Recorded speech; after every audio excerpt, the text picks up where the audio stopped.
It all began on what should have been the happiest day of my life, the birth of my daughter, Jessica. The delivery went smoothly, and for a fleeting moment, everything felt perfect. I held her in my arms, her tiny fingers curling around mine, and I thought, this is it. This is the start of our new life together. But fate had other plans. Moments after her arrival, an unbearable tightness gripped my chest, as if an invisible hand were squeezing the air out of me. Panic surged through me when I noticed red blotches spreading rapidly across my skin. My husband, David, froze for a second before rushing to my side, his face pale with terror. "Kate, what's happening?" he shouted, gripping my hand so tightly it hurt. His voice was laced with desperation, trembling like a man standing on the edge of a cliff. I tried to respond, but my throat closed up, choking off any words. My vision blurred and the room spun around me. Nurses scrambled into action, shouting orders that sounded distant and muffled like they were underwater. The joyous atmosphere turned chaotic in seconds, replaced by the frantic beeping of monitors and the sound of hurried footsteps. David's screams echoed through the hospital hallway. "She's dying! Do something, please!" He clung to me as though letting go would mean losing me forever. When the paramedics arrived, they shoved him aside without hesitation. "You're in the way," one of them barked, pushing him back forcefully. David stumbled against the wall, his eyes wide with disbelief. "Don't you dare let her die!" he roared, tears streaming down his face. His voice cracked under the weight of despair, each word punctuated by raw emotion. For the first time, I saw the man who always kept his composure break down completely. As they wheeled me away, I caught one last glimpse of David, his hands pressed against the glass, mouthing something I couldn't hear. Was it "I love you"? Or "Don't leave me"? I'll never know. All I remember is the overwhelming fear that this might be the end, that my precious Jessica would grow up without a mother, and David would be left alone to pick up the shattered pieces of our family. The emergency room became a chaotic battlefield as Kate's condition spiraled out of control. Her heart rate plummeted, and the oxygen levels in her blood dropped alarmingly fast. The once stable rhythm of the monitors turned into an erratic symphony of beeps that echoed through the sterile walls. Nurses scrambled around, their faces etched with panic, while doctors shouted orders over the cacophony. Time seemed to slow down for everyone except the team fighting to save Kate's life. Every second felt like an eternity. Each tick of the clock amplifying the stakes. Dr. Molly Palmer stood at the center of the storm, her hands trembling slightly as she directed the resuscitation efforts. "Prepare for a tracheotomy," she ordered, her voice steady despite the chaos surrounding her. But just as Albert Abowski, the inexperienced intern, reached for the scalpel, disaster struck. In his nervous haste, he accidentally knocked over a bottle of iodine, spilling it onto Kate's exposed throat. The sharp smell filled the air, and gasps erupted from the medical staff. "What have you done?" one nurse exclaimed, her tone laced with horror. For a moment, all eyes were on Albert, who froze like a deer caught in headlights. His face turned beet red as he stammered, I smeared it with iodine. I cured her with iodine." The absurdity of his statement only added to the tension in the room. Dr. Gibson, the senior physician overseeing the operation, shot him a glare so piercing it could cut steel. "Albert, this isn't a joke. Focus," he barked, snapping the young intern back to reality. Meanwhile, outside the ER doors, David Weiser was losing his grip on sanity. Unable to bear the thought of losing his wife moments after meeting their daughter, he lunged toward the double doors, desperate to reach Kate. Two burly security guards intercepted him, grabbing him by the arms and pulling him back. "Let me go! She needs me!" David screamed, thrashing wildly. His cries reverberated through the hallway, drawing curious glances from other patients and staff. A small crowd began to gather, murmuring amongst themselves about the commotion. One elderly woman clasped her hands together in prayer, whispering, "God, please save her." Inside the ER, the situation grew even more dire. Kate's breathing became labored, her chest rising and falling in shallow, uneven motions. Molly leaned closer, examining the wound where Albert had spilled the iodine. To everyone's relief, there appeared to be no immediate adverse reaction. Yet. Still, the mishap rattled the team, leaving them questioning whether they'd made things worse. "We need to stabilize her before we proceed," Molly said firmly, her gaze locking onto Albert's. "And someone keep an eye on that iodine spill. We can't afford any more mistakes." As the team worked tirelessly, David continued his futile struggle against the guards. Tears streamed down his face as he pleaded, "Please let me see her. Just tell me she's going to be okay." His voice cracked under the weight of despair, each word dripping with raw emotion. Finally, exhausted and defeated, he collapsed onto the cold hospital floor, his sobs echoing through the corridor. A nurse approached cautiously, placing a comforting hand on his shoulder. "Sir, I promise we're doing everything we can," she whispered softly, but her reassurance did little to ease his anguish. Back inside, Molly couldn't shake the feeling that something unusual was at play. Despite the initial assumption of an allergic reaction, none of the standard tests revealed anything conclusive. The mystery deepened when Kate's symptoms inexplicably began to subside. Was it coincidence, or was there something else driving this bizarre case? As the adrenaline-fueled rush of the emergency subsided, the team exchanged uneasy glances. They had managed to stabilize Kate, for now, but the underlying cause remained elusive. And until they uncovered it, no one could guarantee her safety. The clock ticked mercilessly as the team awaited the results of Kate's tests. Each passing minute felt like an eternity, and the silence in the lab was deafening. To everyone's astonishment, all initial tests came back negative. No signs of common allergens, no abnormalities in her blood work, and no clear explanation for her sudden reaction. The baffled expressions on the doctors' faces mirrored the growing unease in the room. "This doesn't make sense," Molly Palmer muttered under her breath, flipping through the pages of Kate's file again. Her frustration mounted with every inconclusive result. Could this be a rare condition or something entirely undocumented?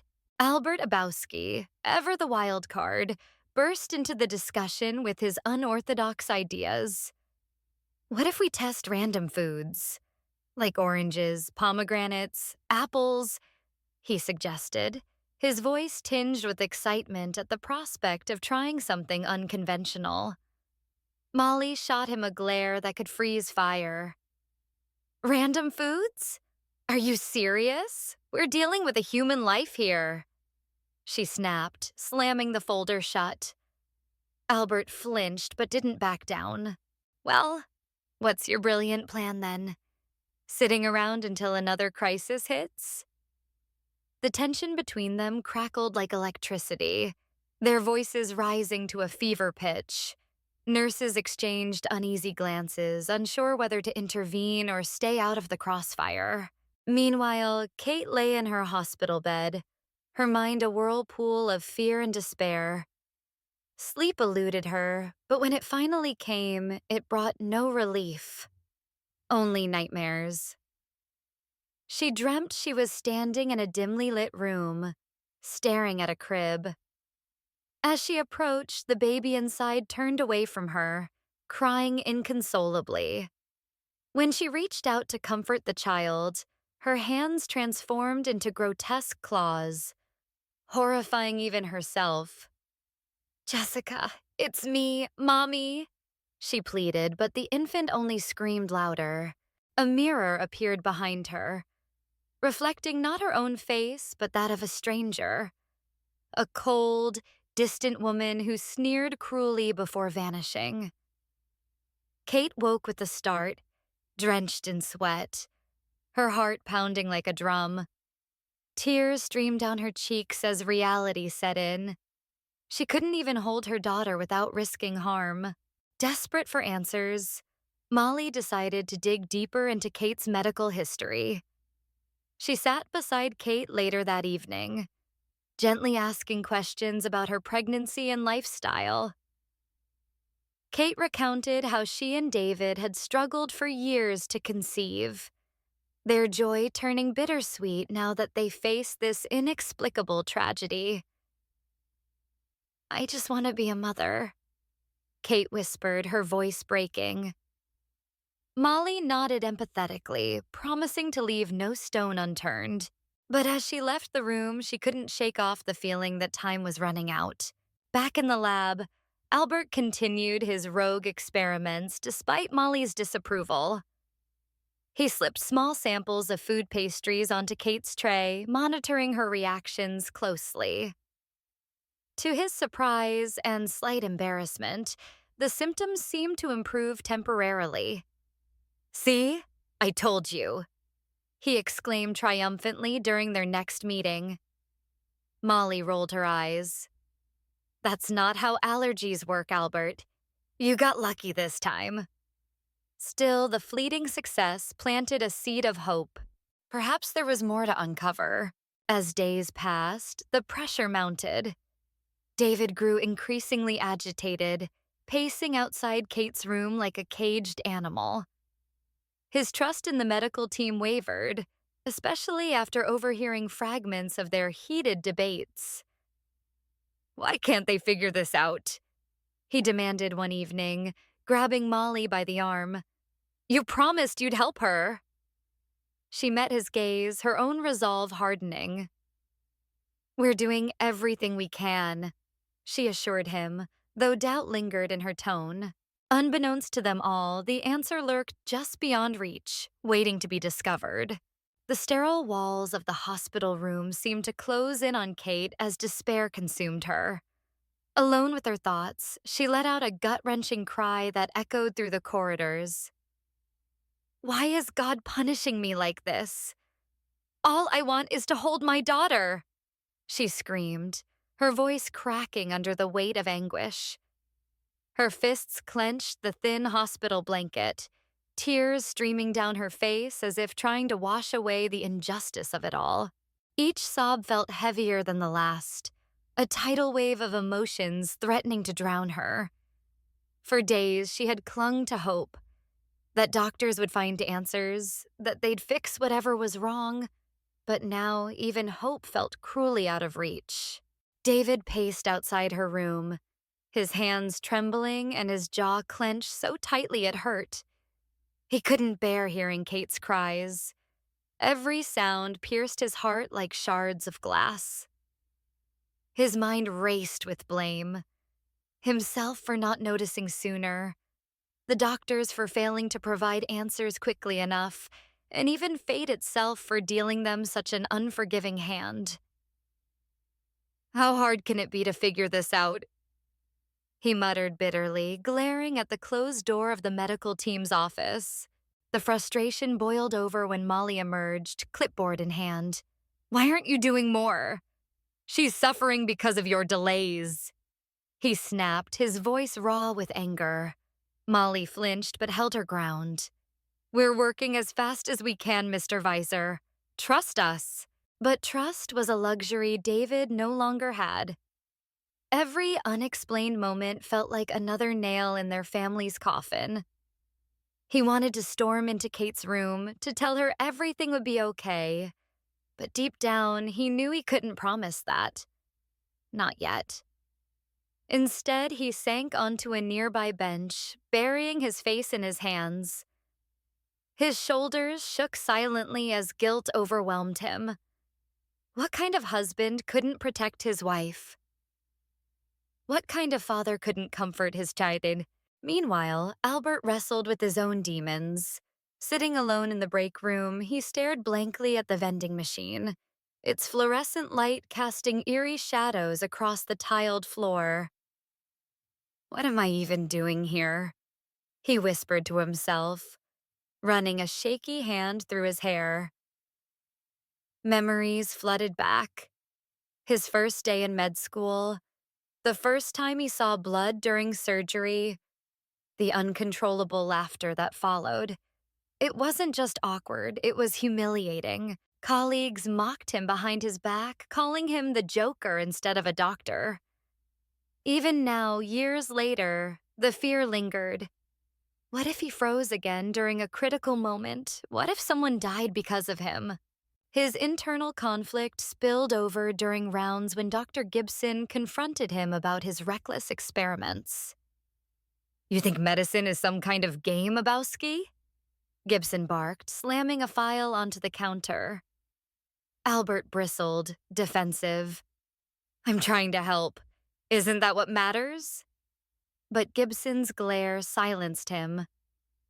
Helping isn't enough. You have to know how to help. Those words haunted Albert long after the argument ended. Was he cut out for this? Could he ever live up to the legacy of the Abowskis, whose names were etched into the annals of medical history? Back in Kate's room, Molly returned to check on her patient. Seeing Kate curled up on the bed, her eyes hollow with grief, broke something inside Molly. She sat beside her, offering quiet reassurance. We'll find a way, she promised, though doubt gnawed at her insides. Kate turned to her, desperation etched on her tear-streaked face. Will I ever touch her again? Will she know who I am? Molly swallowed hard, forcing herself to nod. Yes, we'll make sure of it. Yet beneath her calm exterior, Molly knew the road ahead would be fraught with challenges. Kate's condition defied logic, and David's mounting distrust only added pressure. As for Albert, his struggles mirrored those of the entire team. A desperate search for meaning in chaos, a longing to prove themselves worthy despite their flaws. Together, they carried the weight of uncertainty, clinging to the fragile thread of hope that tied them all together. The idea of using a chemical protective suit, or chemsuit, as a temporary solution sparked heated debate among the medical team. Molly approached Kate cautiously, her voice soft but firm. We believe this could allow you to safely interact with Jessica, she explained, holding up an image of the bulky white suit. Kate stared at it, her face twisting with revulsion. You want me to wear that? To meet my daughter? She asked, her tone laced with disbelief. I'll look like some kind of monster. The thought of standing before her newborn in such alien garb shattered what little confidence she had left. Dr. Gibson, however, was even less accommodating. When Albert proposed the plan during their morning briefing, Gibson slammed his fist on the table, his face reddening with fury. Absolutely not. This is reckless and violates every protocol we have, he barked. Do you realize how dangerous this is? What if something goes wrong? Who takes responsibility then? His glare bore into Albert, who shifted uncomfortably under the weight of his superior's disdain. Yet, despite the backlash, Albert couldn't let go of the idea.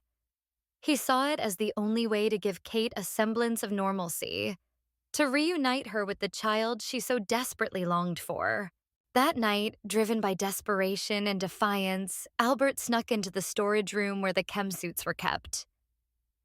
The dim glow of his phone flashlight illuminated shelves stacked high with equipment. His hands trembled as he entered the passcode he'd overheard another doctor casually mention earlier that day. Beads of sweat formed on his forehead. Every creak of the floorboards felt deafening. If caught, he knew he'd face immediate dismissal, or worse, legal consequences. But the guilt of seeing Kate sobbing alone in her room outweighed his fear. "This is for her," he whispered to himself, pulling one of the suits off the rack. Back in Kate's room, Molly hesitated before presenting the suit again. "Kate, please just try it once," she pleaded, her eyes filled with empathy. "It might be our best chance." Reluctantly, Kate agreed, slipping into the suit with visible discomfort. As she zipped it up, her reflection in the window showed a figure more machine than human. Tears welled up in her eyes, but she wiped them away quickly. "Let's do this," she murmured, determination replacing despair. When Kate finally stepped into the nursery, Jessica cooed softly, reaching out tiny hands toward her mother. Through the thick material of the suit, Kate couldn't feel her touch, but she could see her smile. For the first time in days, hope flickered within her. Outside, Albert watched through the glass, relief washing over him. He didn't care about the risks anymore. All that mattered was the joy returning to Kate's eyes. In a rare moment of vulnerability, Albert found himself confiding in Molly during a late-night break.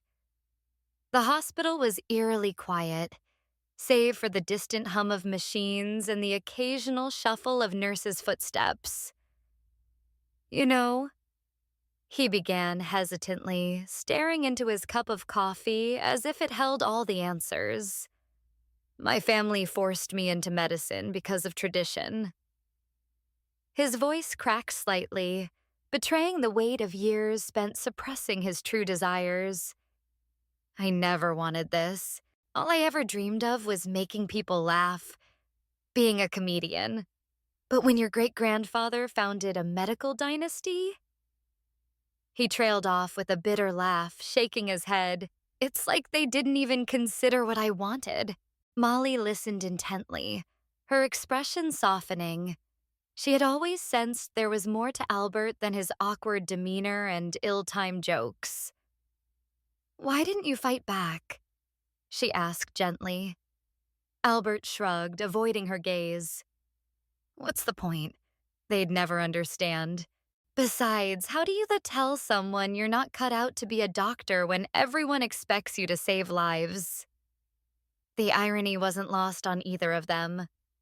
Here he was now, risking everything, including his career, to help Kate reunite with her daughter. Their conversation shifted when Molly revealed a haunting memory of her own. Her voice wavered as she recounted losing a young patient years ago due to a delayed diagnosis.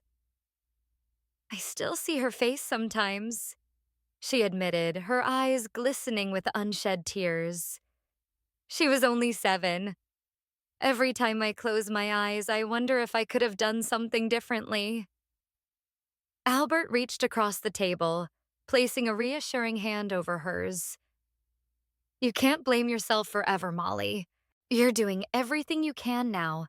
For Kate, for Jessica. That's what matters." Just then, the fragile peace was shattered by an argument erupting in the lounge. Rob, another doctor, stormed in, glaring daggers at Albert. "Who gave you permission to mess around with that chem suit idea?" he demanded, his tone dripping with hostility. Albert stood up defensively, his fists clenched. "I'm trying to help. What's your problem?" Rob sneered, crossing his arms. "My problem? You're jeopardizing protocols. That's my problem. If anything goes wrong, we'll all pay for your mistakes."